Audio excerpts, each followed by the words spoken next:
थोरै भयो सात भने 1 2 3 4 5 औँला हो धेरै नै हो सात भनेको। गन्दा गन्दा गन्दा हातका खुट्टाका सबै औँला सिद्धे दोहोऱ्याइ दोहोऱ्याइ गन्दा पनि सात पुर्याउनै सकिएन।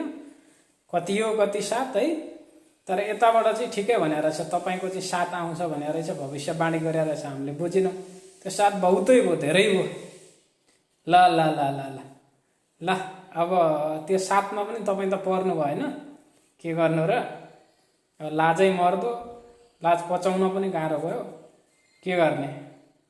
अब अस्ति 84 पछि एउटा कुन भाइले तान बुन्दै बस्नु नि बा भन्थ्यो, रेकर्ड गरेर राख्नु भन्नुहुन्थ्यो, त्यतातिर रेकर्ड होला।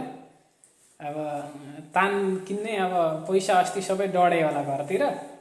तान किन्ने पैसा छैन भने यसो हामी विदेशमा छौँ, सरसापट गरेर चन्दा सन्दा उठाएर पठाइदिन्छौँ बा, चिन्ता नगर्नुहोस्, हामी छौँ त, हामी छोरा नाति छौँ नि। अब वृद्ध भत्ता त आउँदैन होला तपाईँको, नत्र त त्यही भत्ता सत्ताका पैसाले पनि पुग्थ्यो होला। अरू त सबै डढाइदिइ गयो होला। अब कतै आफन्त छरछिमेकीका नाममा राखेको छ भने अब त्यसैले किन्नु पर्यो। अब उद्योग धन्दा खोलिन्छ नि त, एउटा भए पनि उद्योग दर्ता बढी हुन्छ बाका नाममा। चिन्ता नगर्नु न, साथ धेरै हो। हामीले गन्यौँ, ठ्याक्कै साथ पुग्यो यताबाट है। अब चिन्ता नगर्नुहोस्, अब आनन्दले आराम गर्नुहोस् क्या बुढेसकालमा। धेरै चिन्ता गर्नु हुँदैन देशको लागि, आफ्नो स्वास्थ्य पनि ख्याल गर्नुपर्छ।